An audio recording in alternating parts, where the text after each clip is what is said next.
This is the E-commerce Edge podcast with your host, Jason Greenwood.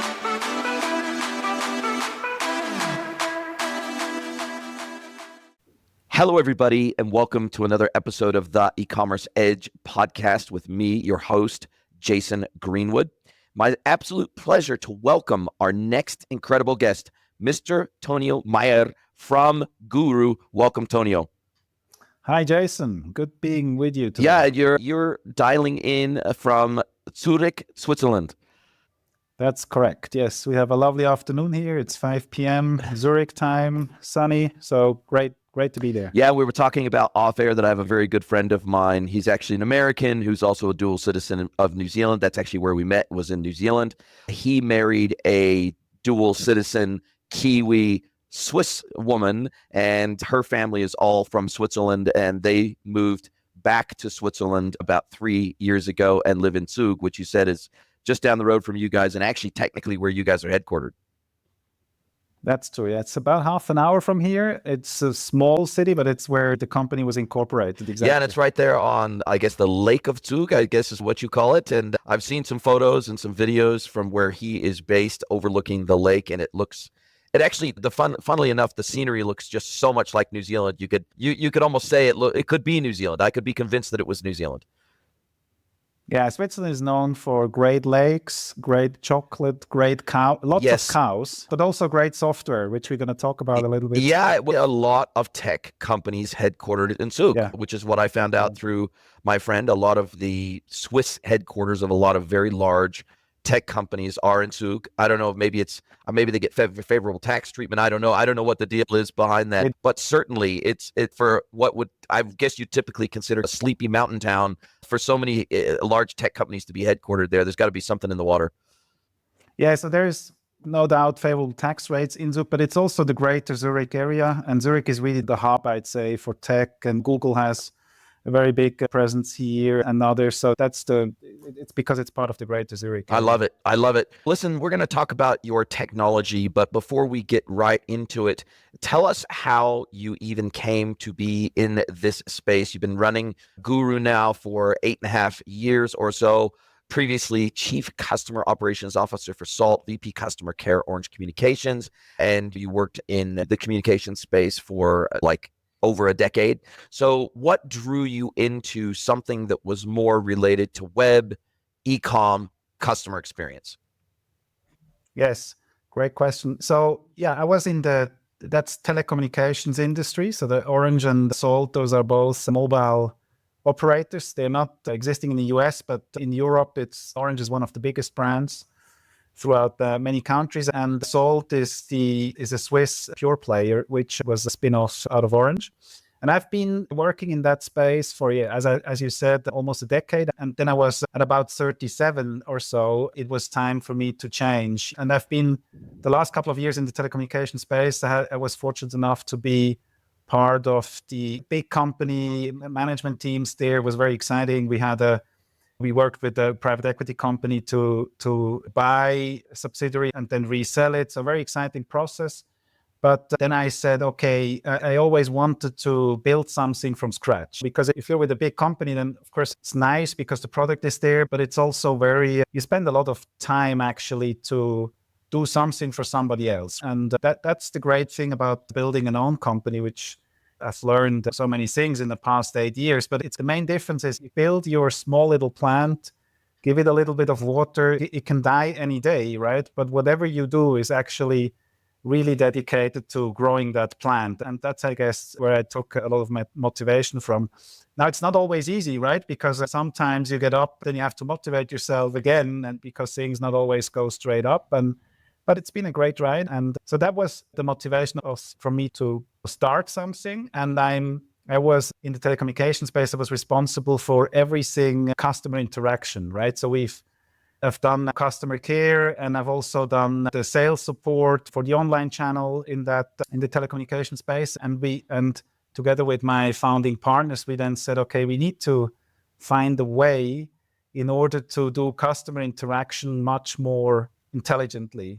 And then what we said is, okay, why don't we take this idea of customer help customer that we know from IT forums 10, 20 years ago, and try to make that much more intelligent and build technology around it, such that you as a brand can actually put that technology and help a shopper to be connected to a passionate user in real time and get an awesome shopping experience. So that was the start of all of it. Wow. It's pretty amazing because that definitely is to go from working in a large corporate environment, which in many respects is like the Titanic. It's like trying to turn the Titanic when you want to do anything in the business. It's a massive undertaking to make change in large organizations, especially if they're public companies, etc. It's so hard, and you've got the weight of public scrutiny and shareholders and returns and dividends and everything else to think about. And so you're living kind of quarter to quarter. Whereas when you're building something, it's all about finding product market fit. It's all about managing your cash burn and runway and getting tech people on board. And then obviously setting up your GTM and having conversations with potential merchants that would be a good fit. So your destiny is definitely much more in your own hands. And that's a double-edged sword. When you do your own thing, you don't have the umbrella of a much larger organization to act as a safety net for you. So you're operating on a high wire with no net when you become an entrepreneur. Kudos to you to taking that leap, because it's a big leap of faith to take, and it really requires some intestinal fortitude to want to go forward with that and to stick with it over a long period of time. And as an entrepreneur myself, I recognize the challenges that brings. But when we speak specifically about your technology, and in all transparency, I've never used Guuru before. I have to go by what's on the tin, so to speak. You're not, as I understand it, you are not intending to be like your standard ratings and reviews platform. You're not intending to be your standard testimonials platform. You're not intending to be your standard UGC, user-generated content platform. But it does feel like you are trying to make UGC provided by legitimate customers more useful, more relevant, and more timely for new customers or people that are considering a purchase. It's connecting those two together in a unique way. So help us understand from a technical perspective how you actually do that. Yeah. So we are definitely in this universe of UGC, but it's not. But I wouldn't describe it as pure UGC. So to put it in simple words, Guuru is about giving a brand a technology to connect their shoppers to passionate users in real time. So within 60 seconds, we say. And then out of that yields a conversation. So that's with WhatsApp like chat. So you have a chat conversation between those two users. It's authentic. It's on eyes on eyes. It's usually people sharing the same passion. And then, that's obvious. That's often to help the shopper remove an uncertainty in the buying process or give a recommendation, or maybe they even already bought the bike or the ski or whatever, and they need a bit of help to set it up correctly. So that's the main part, the core of the solution. And then in those conversations, there are very interesting opinions about the products of the brand or mentions about the products of the brand. And then we have a feature that scans those conversations in real time, that extracts interesting product mentions or product opinions and transforms them in a content snippet that the brand can automatically assign to their product detail page of the respective product. And that's the UGC part. So there you can actually then have a fresh stream of UGC every day to fill up your PDPs. And yeah, that's, I guess, where we have the overlap with the UGC world. And how do you incentivize? Because presumably the people on the brand side, so to speak, that are answering questions or connecting with potential buyers that have questions around products, I'm guessing those people that are answering those questions are previous customers or users or buyers or people that have used the product, like the product, advocate for the product, and want to be part of that community. But what incentive do they have to make themselves available to answer these questions in real time? And what tooling are they using to actually have those conversations? Is it a mobile app? Is it a web-based widget? Is it they go to the website and they authenticate into the website to be able to make themselves available to answer questions? What are the mechanics of that? And then what incentive do they have? For example, let's say I'm a customer of a fashion brand, right? And I like their clothes. Let's say I'm a fan of Nike, whatever. And let's say I bought a pair of their latest running shoes, right? And I am a passionate advocate for those shoes. I think they're great. They're great for my feet. I've got a super wide footbed, but hey, they work great for me. they've lasted a long time. I've done kilometers of running in them. They're not worn out, whatever it might be. How do I then make myself available to Nike's potential customers through your platform? Yeah. So when we onboard Nike as a client, then Nike will in their name put out via social media, maybe they have a newsletter. Nike probably would be an example where they wouldn't do this via newsletter. It's more social media or other channels where they advertise the program. So they say, hey, dear Jason, thanks very much for your loyalty to our products. If you want to share your knowledge and your passion about it and get something in return, why don't you look at that program? And then you're redirected to our platform where you're certified for the given community. So you would become a certified Nike guru, so to speak. And Guru is a word we use, but obviously the client can name them whatever they want. Exactly.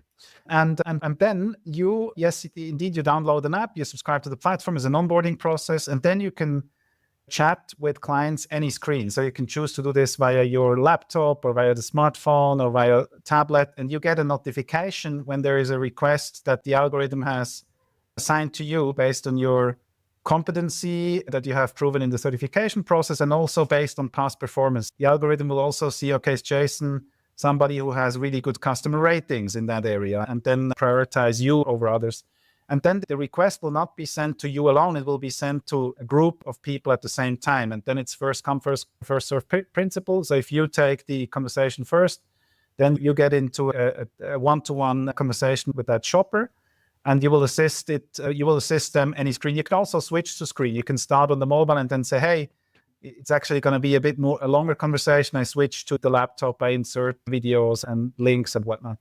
And then if the user is happy with that, you will get a reward. And that reward, depending on the brand's choice, can be either we can plug into their loyalty program and you can collect points, which you can redeem for goods in the Nike shop, for instance. Or if brands do not have a loyalty program, we also offer a payment platform from us. So that's micropayments. So you would then earn a small cash incentive for a good consultation that is then paid out to you automatically through our platform. Wow. So I think of this almost like a real-time referral program. That's almost how, yes, it's more consultative and it's more Q&A driven and all that sort of stuff, but it feels in practice like a more real-time referral program where the brand is almost like sending you a referral opportunity in real time. But then obviously if you help convince effectively the buyer to say yes to the product because you answer all their questions to their satisfaction, then you get a clip of the ticket as if you were a referral partner and as if you were putting out content on social media, promoting that brand on TikTok, say, for example, on TikTok Shop or whatever. Yeah. It's almost like a reverse referral program in that they're sending you leads that all you have to do is help convert. Absolutely. It's close to that. I'd say a few nuances. So the conversational aspect is very important. So it's not, I recommend you and then you buy. It's really, okay, this is maybe a 5 to 10 minute conversation that we're having. And ideally, it's not just about buying the product. It's maybe also sharing a few experiences about running because both of us are interested in the same thing. Likely share the same passion. Yeah, exactly. And that makes the whole thing very unique because we'll then also talk about why the brand can actually use this. But that's the unique thing. But you're right. It's a lot about referrals. I'd also make one other point, which is the guru is not paid only for making the conversion. The guru is paid when the client or the shopper is happy. Why? Because often brands do not have just the online shop, right? There's also offline. And the shop or the website may serve as like a window to explore the products, to see them, but then not necessarily convert it immediately. We do have conversion targets. We also measure that, but the guru can do a very good job that doesn't lead immediately to conversion and still should get rewarded for that. And is this like or similar to a live chat type of experience, or is this audio, video, or all three? So it's a live chat experience. That's the core of it. But you can add video if you want, or you can. Often the gurus would add links, for instance, that go to the product. But it's a live chat. It's a live chat experience. So effectively, this is almost like it's almost like the existing happy customers as your live chat help desk workforce, right? Yeah. I don't like the term help desk so much because it's much more focused in pre-sales, but you're right. You need to think about it this way. right now, the shopper is often, I mean, I think it's 60% or so, according to latest surveys, is going first to social media to get product information or chatting their friends on WhatsApp or whatnot. What do you think about product X or product Y? And this is something that happens for every brand. And the brand has very little influence on that, right? They have tools to listen in and have some analytics, and maybe a moderator can join one of those forums, but it's decoupled from the digital real estate that the brand has. And what we do is we offer that peer-to-peer experience directly on the brand's website and the online shop. And it's all about that. So that's why I'm saying it's not help desk in the sense of customer service. It's really pre-sales. So it's really helping the shopping experience. But your analogy makes total sense, right? So it's instead of building a big team that can do sales support, it's leveraging your happy and passionate clients to do. Yeah, to be fair, when I was still helping to operate brands, like 50% of our live chats were pre-sales chats. So it wasn't just post-sales help or service or returns or whatever it is. Like 50% or circa 50% were pre-sales questions, were, hey, what's your returns policy? Hey, how much is it going to cost me to have this thing shipped to me? Oh, hey, do you ship to me in this place or this country? Or there's a lot of pre-sales questions that fall to a live chat team where probably 50% of that 50% are specific product related questions where a Guuru better placed, because not everybody on your customer service or live chat team has used all of your products or owns all of your products. And so they're going to be giving you information that's maybe provided by the brand or the manufacturer, or some information from the PDP page or something like that. And so that's kind of the best that they can offer. Whereas, and that's like probably circa 25% of all inquiries are product specific questions, where if they can have their questions answered to their satisfaction, they will probably buy. And so it feels like it's that 25% that you're focused on. You're absolutely right. That makes total sense. And I think also the numbers are, for e-commerce brands that we focus on, are in that order of magnitude that you alluded to. Absolutely. I think it's to have not an own team that you have to manage in pre-sales chat, but it's also this aspect of peer-to-peer. So this is not an employee of the brand, right? This is a peer that, as we talked about, likely shares the same passion as you. So there's another trust level in that conversation. Yeah, and look, I'm thinking about even some things that I bought recently on Amazon or whatever, where I was buying some motorcycle gear and I wanted to know, I just had to take a chance on how these race boots were going to fit, right? I tried to check out some reviews, some online reviews, some YouTube reviews. I tried to check out some written blog articles about them and everything else to try to figure out, okay, what are the pros and cons? Then I looked at the star ratings and reviews on Amazon of that product to see whether do they fit true to size? Do they fit wide feet? Because I got I've got like a triple E foot plus a really broad calf. And so I got I got paddles for feet, right? And so I'm like, man, a lot of these boots, they're really narrow and they don't really, so oftentimes I would have to go like an extra full size larger just to accommodate my freaking wide foot. And you don't always get those clear answers within the 500 reviews that are there. I think the reviews platforms are getting a little bit better, and even Amazon themselves are getting a little bit better at giving summaries of all the reviews, like a 2-paragraph summary. Oh, in general, people like the quality, people like the fit, people like the price, but they run, in general, it seems like they run a little bit narrow or run a little bit wide or whatever it might be. So AI summaries are definitely getting better, but I guess you offer that too, in the sense that now all of a sudden we can turn these live chat conversations into real-time UGC that then gets added as if it was a review to that then you can also add summaries to on the PDP. Yeah, I'd say so. Amazon has a lot of UGC, has a lot of reviews. That's because they have a huge client base. But for a single brand, it's a bit more difficult to get all those reviews. So that's one point. So we offer kind of when you have our platform running, there is conversations every day. And out of, let's say, every second conversation, there is an interesting content piece that you can use as UGC. So there's a stream of fresh content. That's one thing which is interesting.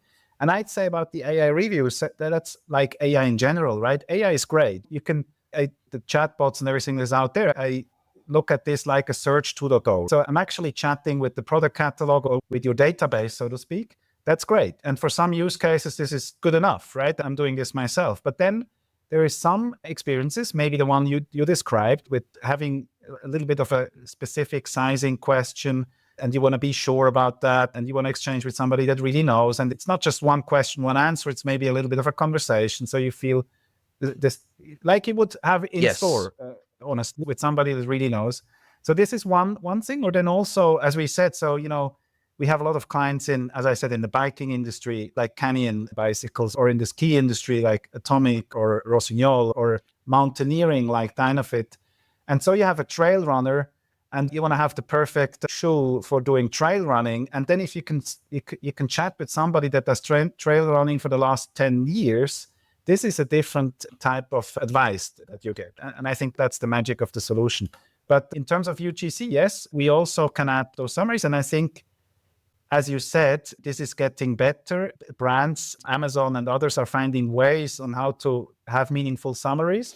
In the end, I think it's all about having the person being on the product detail page on the PDP, be interested in the product, have a meaningful description of the product, have nice pictures, and then stay as long as possible before they buy. That's the goal of those PDPs. And I guess UGC is one element to make that more, to achieve that target.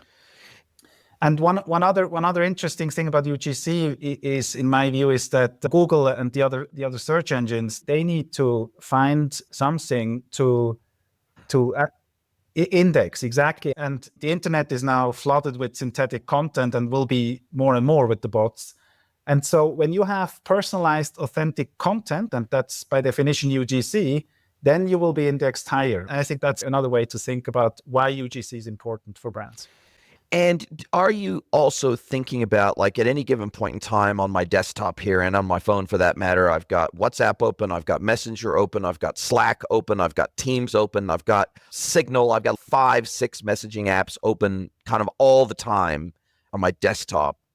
Plus, I've got DMs on LinkedIn, I've got DMs on Instagram, I've got DMs on every social platform in addition to that.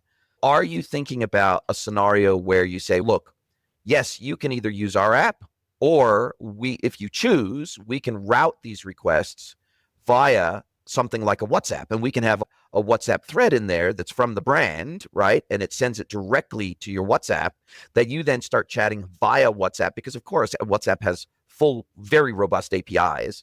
And it feels like you could tap into, instead of me having to download a mobile app or having me download a desktop app that then I have to use as my connection point, it feels like we could leverage existing comms and messaging channels and make it easier for me to engage with your platform.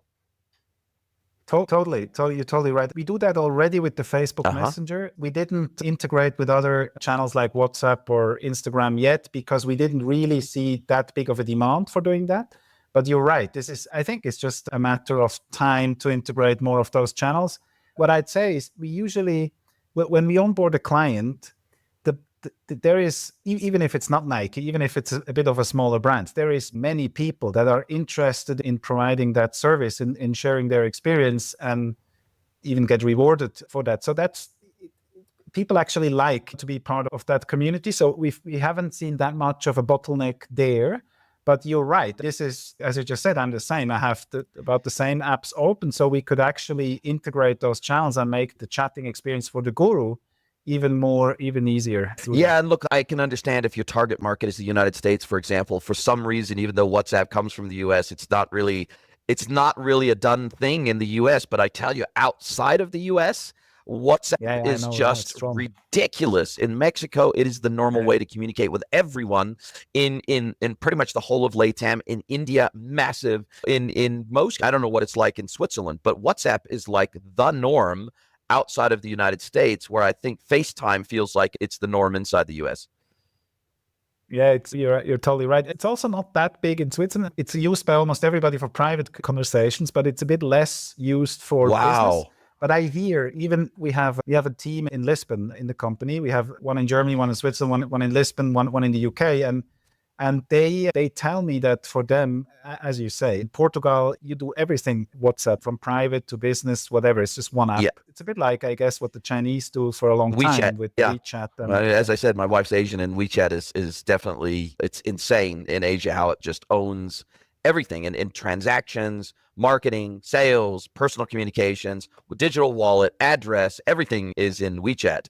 And it's definitely, at least in Mexico, it is the unifying platform to rule them all. And even your couriers will send all of your updates to WhatsApp. In fact, businesses here just assume that your mobile number has WhatsApp capability associated with it, because they just assume, and they don't send you text messages here. They send it to WhatsApp, and I don't know what would happen if you didn't have a WhatsApp account and they just assumed that you did, because everybody just assumes that we can get a hold of you via that medium and give you updates in that way. And if a courier gets lost on the way to you, they don't try to ring your cell number. They ring you on WhatsApp. Pretty wild, actually. And do you have to authenticate or something, those suppliers, or you just get messages whenever? The courier will just, obviously, if you've attached your cell phone number to the delivery, when you put in your delivery address. That's where the authentication exactly. Is probably, okay. When you put a delivery address, they're like, okay, well, we obviously have approval to use it to get a hold of you. It's wild. And even the CFE and the governmental organizations here will use WhatsApp to communicate with you and send you messages about tax, and it's wild. Yeah, but I guess it's very convenient for people. That's why it's used. That's why it's so successful, right? And I don't know why it's a little bit less big, for that matter, in Switzerland. I don't know what the reason is, but as I told you, I hear the same from just the neighboring countries here, or Portugal or others. It's exactly the same. Yeah, experience. it's wild. I think maybe it's a LATAM thing. I don't know. And maybe it's also because, not so much now, but historically, text messaging has been very expensive. And actually having a cell phone account has been very expensive. Whereas obviously WhatsApp could be used on Wi-Fi. And so as a result of that, maybe, again, that's not applicable today, because you can get very cheap cell phone plans today in Mexico. But historically, they've been expensive. And as a result of that, people have wanted to use Wi-Fi wherever they could. And so WhatsApp fits that really well. True. Absolutely. Could be the reason. Amazing. Look, where are the vast majority of your merchants located? And is it North America? Is it Europe? Is it LATAM? Is it Asia? Where is this kind of being taken up the most? And then secondarily, do you see an application for this in B2B? Because my God, do I. So I'd love your thoughts. Thanks. So the company is Swiss, obviously. As we've discussed about, Switzerland is a country in the middle of Europe. It's very small. So you go immediately to the bigger neighbor, which is Germany. And is what we call the DACH market, right? That's Germany, Switzerland, and Austria, where we started. That's the German-speaking Europe, so to speak. And so that's where we started. And by now we are in 22 language regions. So that's not exactly equal to countries, because some may have several, but it's a pretty vast coverage of Europe. I can't think really of any country where we're not present with one of the clients. In the US, we just started. So we have a few big brands in Europe that also operate the tool in the US. And now we want to talk to clients directly and try to win a few over directly. But it's not that we have a footprint in the US for the last 5 years. That's really an effort that just started. So the companies started in German-speaking Europe and is now across almost any European country. In terms of verticals, so as I alluded to, we're big with sport brands. Almost every known sport brand in Europe will, hopefully have us somewhere in their portfolio. And also do it yourself. That's also where we see lots of this sense of community, right? So you can have a project, you build something in your garden or in your house or whatnot, and then you want to exchange with somebody that really knows about that technology, or maybe the electricity part of it, or maybe you have a chainsaw and you want to know how to use it. So those type of things, we see a really strong application of our tool as well. Wow. And do you see an application in kind of a pure B2B environment with manufacturers and distributors? Primarily, I would think distributors, where the users, the buyers of those products, if it's a pump or something like that, sometimes there's ultra high complexity around the application of certain products in specific industry, right? And so Yes, having that real-time feedback from, obviously that starts to get into areas of, hey, should I be doing this on company time, etc. yeah, yeah, But if it did have a benefit back to the parent account that you were providing this information against, and okay, maybe I'm providing now additional information to a competitor, or I guess there's probably some concerns about how that would work in a B2B environment. But I could certainly see an application where, one, if I'm supplying electrical supplies, or if I'm supplying building supplies or something like that, where somebody's actually used, let's say it's a new profile for some flashing or something like that on a roof or something like that. And absolutely. Yeah, I would rather speak to somebody who's actually deployed that product rather than listen to the absolutely. marketing spiel of the manufacturer. And I'd like to know, Yeah, does this work the way that the manufacturer says it's going to work in this application in a high, let's say a high rainfall environment like New Zealand? Does it actually work the way that we need it to work for our application? I would rather speak to an expert in the space than I would download a PDF or a zip file of some marketing collateral. So I really think this has an application in the B2B world too. yeah, absolutely. The pitch, as you just did it, is the same, right? It's for B2B the same like for B2C. You want to speak to somebody who really knows. We do have clients. It's funny you mentioned the complicated applications, right? We do have clients in the accounting software business. So where this is an accounting software and you run your accounts, you may be a small business owner, and then you have questions about how to use the software. And then also it's exactly the same use case. And then often you have those questions maybe late in the evening or maybe even on the weekend, because during the week you don't have time for accounting. And that's when you want a really good answer immediately. So we do have that. It's exactly as you said. So it's a little bit, the trick is a little bit to have the right incentive there, because it's usually not private persons then, or you need to see. If it's Nike, it's really easy to solve the rewarding question. If it's B2B, it's a little bit more complicated, but it's still doable. The other thing that is necessary is our tool works great if you have a lot of web visitors, Yes. right? Because then you have a return on investment. It's interesting for the gurus. There is traffic, something is going on, the supply and dynamic plays. It's also interesting for us, obviously, if you have this. In the B2B area, there's just not yet that many websites with big traffic.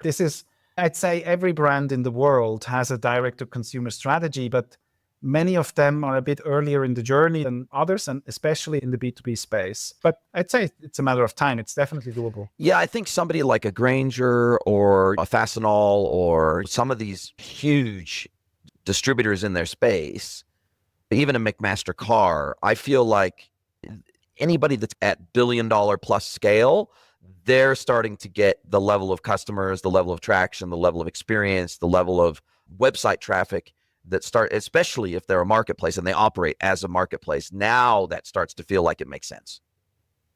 That definitely. We do have in Europe, there is OLX, which is, I think it also doesn't exist in the US, but it's one of the biggest marketplaces in Europe, which is client of ours. It's exactly the use case that you described. There, it's often then also a little bit of a margin question. How much do you want and can invest in a great experience, right? A brand has to, with their direct-to-consumer strategy, has to differentiate from the retail platform. So they want to offer the best possible experience. They want to offer the best UGC, so they can have a different experience than if you go just to Amazon and buy the product. On a marketplace, it's a little bit different, right? They have a huge reach and they want to sell their products at the lowest possible cost of operation. So it's maybe there where then it needs to be the consideration where you offer such a service need to be a bit different than for a brand. Yeah, makes sense. And me as a consumer, I'm on Nike's website, going back to Nike again, they use your platform. How do I actually activate this experience? Am I on a PDP? And is it a button? Is it a widget that basically says, speak to a guru now about this product if you have questions? Is that kind of how I activate that experience as a consumer? Exactly. So we have different engagement points that we offer to the brand, and the brand can obviously put that completely in their corporate identity. But it's usually it's a floating icon, but and then you can also have what we call embed. So below the PDP, you have a link where you see, okay, here you can speak to real bikers, or you can in exchange with skiers and stuff like this. So there's different templates or widgets to place it alongside the digital customer journey. What is absolutely key is that it looks like community. So what you don't want is that it looks like a chat Yes, widget, right? yes. Because everybody has had this experience that that's a chat. So I don't want to push this, because usually either it's a bot that, okay, maybe it's good, but then at some point I want to talk to a human, and then it gets really difficult with most of the. So you don't want to we have widgets that look beautiful, where you see the pictures of the community people, you see a bit of UGC, that it's teasing the experience, but it's that. So it can be a link, it can be a floating icon, or it can be on the PDP together with the content snippet. You read the content, and then you can say, hey, that's interesting, I have a slightly different question. And here you can start the conversation. I love it. And is there anything your customers are asking you to do today that you don't yet do? Or is there anything else that kind of, as you look over the next 6, 12, 18 months, is there anything that you see in the market that there's a shift happening where you go, we don't do this thing today, but we think in 6, 12, 18 months, we will be doing this thing, and it will make our platform even more compelling? Yeah, I think one thing we discussed a little bit, which is to the integration of different channels, right? I have a more multi-channel, it's especially in the US, it's a big need, I hear, right? So that you have a multi-channel experience. It can be both from the Guuru side, which were the examples that you were giving, but also from the brand side, so that you can offer this across your social media presence that you have as a brand. As I said, we do integrate with Facebook, but we could integrate with all the other channels as well. And then also, I think video is a growing experience, and you can have this, you could very well imagine that you have this peer-to-peer experience via video, like we're doing right now. And I think that's definitely something we want to add in the near future to increase the presence, the reach that the brand can have in social media. And I guess then you could just record the video chat, extract it out to a transcript, and then index the transcript, pull out some snippets, chuck it in the PDP just as if it was a typewritten message thread, and you'd be able to do the AI summaries and all the other things that you want to do based on the transcript. I think today that's easily possible. Tomorrow, I could even imagine that the AI gets good enough that you can have a meaningful snippet that is generated out of the video, and you have a little video testimonial, which is very nice, that you can add to your page, which today it's very difficult to get for the brands. It's funny, I talked to a brand lately in the US, and they told me that they often thought about UGC like LGC, loser-generated content, because the quality was so bad. Love that. And if you're a high-quality brand, you're always a bit reluctant to, okay, is the quality good enough for... Now, you also have to tell the brand that they need to let go a bit. That's the nature of UGC. But you have to have a little bit of I'd say, good quality, a minimal quality standard. And with video, that's difficult, but technology will go there very soon. So I could even imagine to extract the snippet via video and then have a nice interactive testimonial. Yeah, well, Opus Clip and other platforms like that are showing us what can be done around clip generation anyway. And as long as you could have a really clear prompt and a really clear tone and a voice and a target that you have for those snippets, then I think with AI, it's going to just only get easier to be able to cut and clip and, add the transcript embed into add the captioning directly into the video, etc. I think it's going to be just get easier moving forward, and cheaper for that matter. And for that matter, auto translate. I use HeyGen right now to translate every single one of my episodes into Spanish, and you can translate it into one of 50 languages. And it doesn't just do the translation, it also does the face match and the lip match. So it literally looks like we had the full conversation in Spanish. You'll see when your episode drops, that's the case. So I think being able to translate into other languages as well, so that they are localized and regionalized as required, that's also very possible with AI nowadays. And yeah, sure, you could do it previously with translation services like Google Translate, etc. But the context is often lost, whereas the context isn't lost when you use AI as the translation tool. So some pretty exciting stuff. Now, how do you guys make your money? How do you charge on a per chat basis? Do you charge on a conversion basis? Do you charge a flat fee as a SaaS platform? How do you go to market from a pricing perspective? Yeah, so it's a SaaS fee. We deliver software of different tiers. That's the basic. And then you have, on top of the So when you use our rewarding platform, I told you in the beginning, you can either plug into a loyalty program and then you do it with that. But if you use our payment platform, then on top of the SaaS fee, we take a commission on every rewards that you pay out to the Guuru, basically. So that, funnily enough, 3/4 of the brands choose the payment platform and not their own loyalty program. I guess it's because they don't want to have the administrative, exactly, and money in the end. Although whenever I start a conversation with a brand, then it's often they tend to towards the loyalty points because they say, okay, we keep it's no cash out, they buy our products. But then in the end, money is the thing that scales really well. If you have you don't need you maybe need a ski every 3 years if you're a really good skier, and then you need a helmet and stuff, but it doesn't scale as well as the money. Nothing sells like cold hard cash. Yeah, absolutely. No, I totally agree. Now, I guess looking at your go-to-market, were you at Shop Talk? I was there last week. I don't think I saw you guys there. Is that something that you would look as you start to penetrate the US market? Are you looking going maybe to Shop Talk or some of the bigger conferences, retail conferences next year? How are you getting in front of brands other than podcasts like mine? How are you getting in front of more brands to let them know you exist? Yes, so it's really an account-based marketing strategy, as you alluded to. We are targeting mid to upper segment. It's larger brands, and the biggest bottleneck is to get in front of the right people.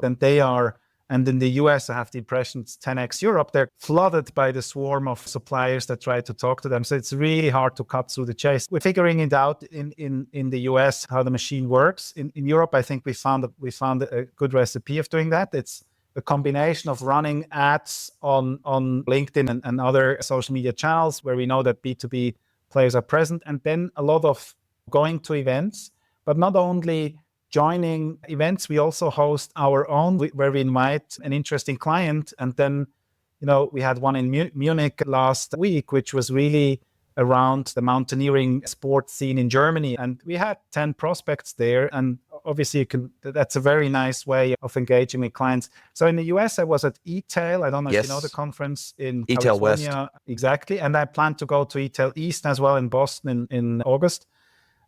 It seemed to me a good place where we can meet the brands as well and not just the retailers. But you tell me, maybe you have a recommendation for me which show to go. Yeah, look, I love this last week was my first ever experience with Shop Talk. And one of the things that I really like about Shop Talk, even if you don't have a booth, but you opt in to the one-to-one meetings that they actually organize using their technology platform. So the brands that are coming, they list all their interests, projects they're currently working on, retention, acquisition, replatforming, whatever. Then they get the vendors or the sponsors or the SIs, the platform vendors or whatever to list their capabilities. And then using AI, they basically match all those together. And then they send invites for all the matches. And then only when both sides accept, does a meeting get locked in for the one-to-one meetings. And they have a meeting hall with 1,000 tables, literally like 1,000 tables of these little tiny tables with one seat on one side, one seat on the other. And it becomes almost like a speed dating exercise where you get 15 minutes for each meeting, and then you get 5 minutes to transition tables between meetings. And I really like that because it really matches the need or the opportunity with the right vendor or partner or SI. That's the first thing. And then the second thing I like about that model is they heavily incentivize the brands to participate in those meetings by saying, we have, I think it's 200 or 300 or something like that, packages whereby if you opt into these meetings, you will go into the draw to have your travel and accommodation reimbursed to you. So there's like this huge incentive for the brand. If they were even thinking about having these conversations, it's now I also have a pretty good chance of getting my costs reimbursed to me as well. So it feels like a really nice way to make sure that the meetings that are being had are relevant for both parties and nobody is wasting time. That's what I think. That's super interesting. And we know Shop Talk from Europe, but we've been there only once. I actually don't know whether we weren't getting the return on investment. But I heard about this speed dating concept, but it's really interesting because I always ask myself, okay, that's interesting, but how are we sure that the brands have an incentive to join the meetings, right? But now I understand the concept behind. We did that in E-Tail, it's similar, right? And they say, I don't know exactly what the incentive for the brands is, but they say their specialty is that the 10 meetings that they promise you are very high quality. It's a bit less speed dating. It's a bit more in-depth conversations. But honestly, I think it's really trying out what best matches for us as a platform. So we will definitely join eTail East, and then certainly others. We will look at Shop Talk and others, and then see what matches best. It's the way of how the event is organized, but then also who goes to the event. Is it really the brands, or is it more the retailer with the big platforms? Because the interests can be different. Yeah. Couldn't agree more. Listen, this has been a fantastic conversation. I've really enjoyed this. I've learned a lot, and I really appreciate you taking some time out for me today. Now, as we do come down to the end of our time together, I get to flip the script. I get to hand the microphone over to you. I get to let you ask me one question, any question. You can be personal or professional. So Mr. Tonio Meier from Guuru, what is your question for me today? So how big is the e-commerce Edge podcast in the US? I'd like to think it's pretty big. We've just clocked over 500 episodes. And so we've been doing this for a while now. I release 3 new episodes a week. A Monday mentorship episode, a Wednesday B2B focused episode, and then a Friday tech focused episode, which is where you guys would obviously fall because you're a tech platform. And look, we're growing. When I was still based in New Zealand, our primary listenership was from the ANZ region. But now that I've moved up into North America again, our number one demographic is the US, and then it goes down from there to Australia, New Zealand, Canada, UK, Europe, rest of Europe. So definitely US is by far our largest listening demographic now. And definitely we've seen some improved and increased traction on YouTube over the last, say, 6 months. Man, YouTube it's a real hard one to crack. I've just got to be honest. It's just a slog on YouTube, but we've just clocked over 1,000 subscribers on YouTube, which I know is nothing in the grand scheme of things, considering Mr. Beast has 100 million subscribers or whatever it is. When you're a real niche player in the podcast space like we are, like we're not a generic podcast, we're very niche. And so for us to, comparatively speaking, we're very niche. And so for me, I'm really happy. It definitely has allowed me to open up conversations with people that I wouldn't even get to speak to any other way. Because when you slide into their DMs, and I use this example, if I slid into your DMs, for example, on LinkedIn, and I didn't have a podcast, and I said, hey, it looks like you're doing something interesting in the space. Let's have a virtual coffee, a 15-minute chat to talk shop. You would naturally make the assumption 99% of the time that I'm trying to sell you something. Where if I slide into your DMs and I have a podcast with over 500 episodes and I'm legitimate as a result, then if I say, hey, look, it looks like you're doing something interesting, I'd love to get you on my podcast to talk about it, and I send you the link to my podcast page with all the information about the podcast, 9 times out of 10, you're going to say yes, because there's a benefit for you in it. And so this has just opened up a dialogue in the industry. And I've made so many industry friends and partners and people that have turned into personal friends as a result, that it helps to establish a little bit of credibility and authority from my side as well, for my business. So it's like a win-win all the way around. So for me, I love having a podcast. Let's put it that way. I can't see me ever stopping. I believe you totally. You're really authentic, and congratulations. You said 500 episodes? Yes, we're 504, I think, now is our latest. We just ticked over 504, I think, yesterday. Very cool. Well, thank you very much, Tonio. I really appreciate your time. And if you're ever in Mexico, please look me up. I can't wait to speak to you again soon. Are you a B2B or D2C e-commerce merchant? Then head over to greenwoodconsulting.net to learn how we can help you scale your business.